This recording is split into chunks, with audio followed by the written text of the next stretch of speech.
Hello दोस्तों, welcome back to my new video. सबसे पहले डिस्क्लेमर देना चाहूँगा कि इस वीडियो को प्योरली एजुकेशनल पर्पस के लिए ही रिकॉर्ड कर रहा हूँ। मैं कोई भी बाई या सेल का रिकमेंडेशन इस वीडियो के माध्यम से मैं आप लोगों को नहीं दे रहा हूँ। एंड एक रिमाइंडर भी देना चाहूँगा कि एक पेड टेलीग्राम ग्रुप मैंने ओपन किया है जिसमें आप लाइव मेरे साथ वन ऑन वन इंटरैक्ट कर सकते हो, किसी भी स्टॉक के टेक्निकल या फंडामेंटल रिलेटेड डाउट को पूछ सकते हो। एंड ग्रुप ज्वाइन करने के लिए आपको वन टाइम का पेमेंट करना होगा ₹3,999 का, एंड लाइफ टाइम का सब्सक्रिप्शन आपको मिल जाएगा। ग्रुप ज्वाइनिंग लिंक वीडियो के डिस्क्रिप्शन बॉक्स में दिया गया है, वहीं पे मेरा ईमेल आईडी भी मेंशन्ड है। आप चाहें तो मुझे ईमेल भी कर सकते हो फॉर दिस ज्वाइनिंग पर्पस। तो चलिए दोस्तों, आज इस वीडियो में मैं कुछ ऐसे स्टॉक्स के बारे में बात करूंगा जिनको मैंने अभी के टाइम पे डेड घोषित कर दिया है। डेड इन द सेंस कि अब आने वाले समय में अगर इनमें शार्प बुलिश मोमेंटम आता भी है तो भी मैं इन स्टॉक्स को अभी आने वाले कुछ साल तक तो बिल्कुल भी प्रिफर नहीं करना पसंद करूंगा। अब ये कौन से 4 स्टॉक्स हैं, क्यों ऐसा रीज़न मैं बता रहा हूँ, सारा कुछ आपको डिटेल्ड वे में एक्सप्लेन करूंगा। एंड इनफैक्ट ये सारे स्टॉक्स बहुत सारे लोगों के पोर्टफोलियो में भी एडेड है एंड बहुत सारे लोग इसके पीछे पागल हुआ करते थे पहले, बट अभी हमें ये चीज़ मानना पड़ेगा कि इनका जो तेज़ रफ्तार वाला दौर था वो अब कुछ समय के लिए थम गया है। पहला स्टॉक हमारे लिस्ट में आपके सामने है IRFC लिमिटेड। करेंटली 87 रुपीज़ के लेवल पे ट्रेड कर रहा है। आप इनके वैल्यूएशन को देख लो दोस्तों, आपको दिखेगा कि पी रेशियो काफ़ी अच्छी तरीके से डिक्लाइन हो रहा है। 45 से गिर के पी रेशियो 16 के आसपास आ गया है। ऑब्वियसली अंडर वैल्यूड है।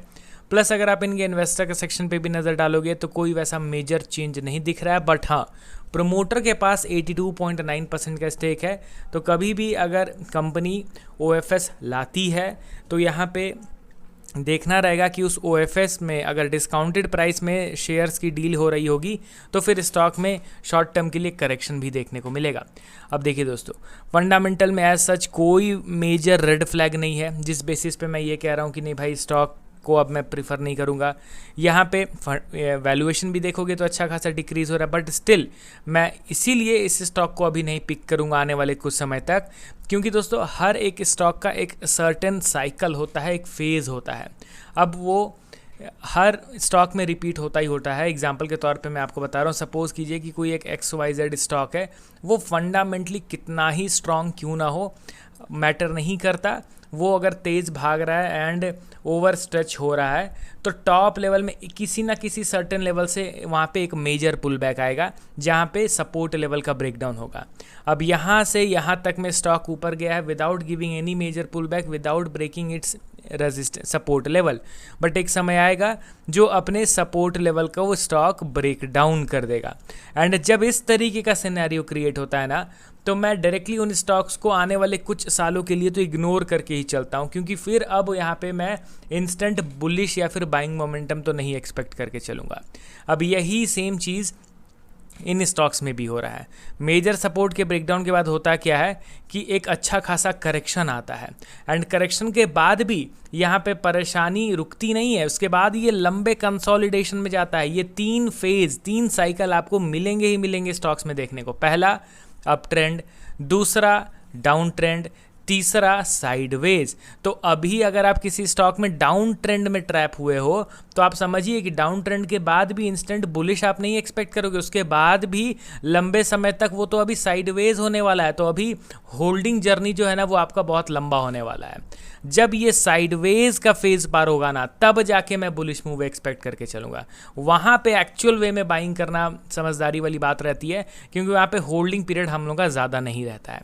अब यहाँ पे आप IRFC के चार्ट को देखो। सबसे पहले यहाँ पे किस तरीके का पैटर्न क्रिएट हो रहा है, आप इसके बाइंग मोमेंटम को सबसे पहले देखिए।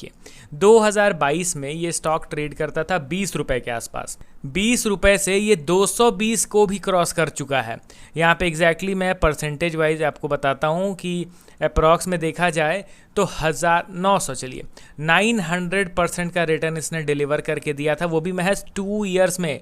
2023 पूरा ऊपर उठा, 2024 पूरा ऊपर उठा, 25 से तो करेक्शन स्टार्ट हो गया।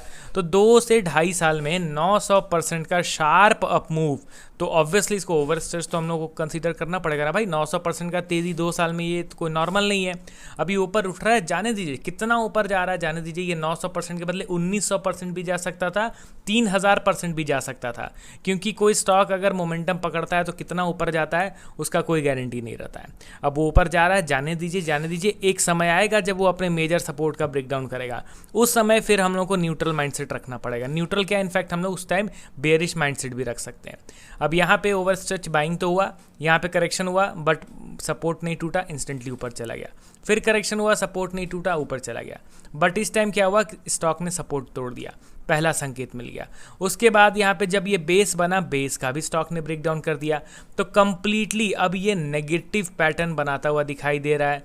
और दूसरा चीज़ आप अगर देखोगे तो अप ट्रेंड का साइकिल हमने देख लिया, समहाउ यहाँ पे अभी डाउन ट्रेंड का साइकिल चल रहा है, अभी डाउन ट्रेंड का साइकिल कंप्लीट नहीं हुआ है, अभी डाउन ट्रेंड का साइकिल कंप्लीट होगा, उसके बाद फिर साइडवेज का साइकिल स्टार्ट होगा, उसके बाद जाके बुलिश मूव आएगा। समझ रहे हो ना कितना लंबा समय है, अभी तो यहाँ पे साइडवेज भी शुरू नहीं हुआ है, तो फिर मैं क्या ही एक्सपेक्ट करूंगा कुछ महीनों में ट्रेंड रिवर्सल।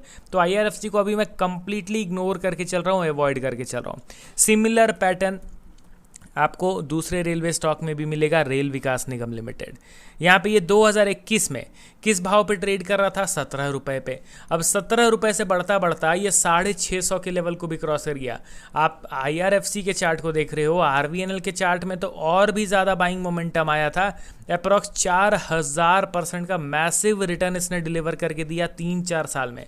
अब 3-4 साल में 4000% का रिटर्न, ऑब्वियसली इसको ओवरस्ट्रेच्ड बाइंग कहेंगे। अब उसके बाद अब ये डाउन ट्रेंड का पैटर्न स्टार्ट कर दिया, अभी तो ये लगातार गिर ही रहा है, अभी ये डाउन फेज इसका चल रहा है। यहाँ पे अभी लंबा ये कंसोलिडेशन तो बचा हुआ ही है, तो पहले ये गिरना तो रुके, उसके बाद साइडवेज होना स्टार्ट होगा ना। तो अभी तो दूसरा साइकिल कंप्लीट नहीं हुआ है, हम लोग तीसरे के बाद चौथा साइकिल का इंतजार कर रहे हैं, तो इसीलिए इस स्टॉक को भी मैं कंप्लीटली अभी के टाइम पे अवॉइड करके चल रहा हूँ।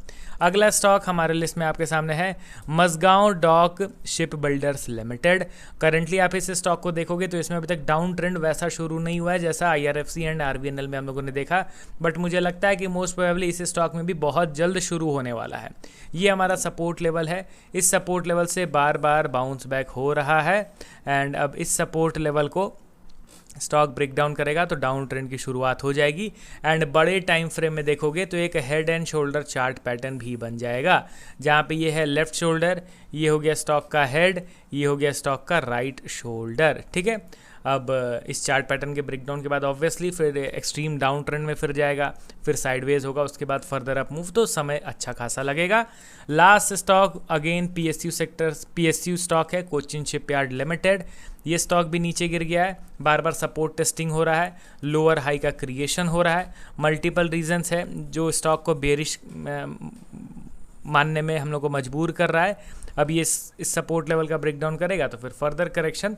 तो अब बेसिकली इन स्टॉक्स में अगर शॉर्ट टर्म में कुछ इंस्टेंट बाइंग मोमेंटम आता भी है, बुलिश बिहेवियर आता भी है, तो भी मैं एक्साइटेड नहीं रहूँगा, इस स्टॉक को मैं कवर भी नहीं करूँगा।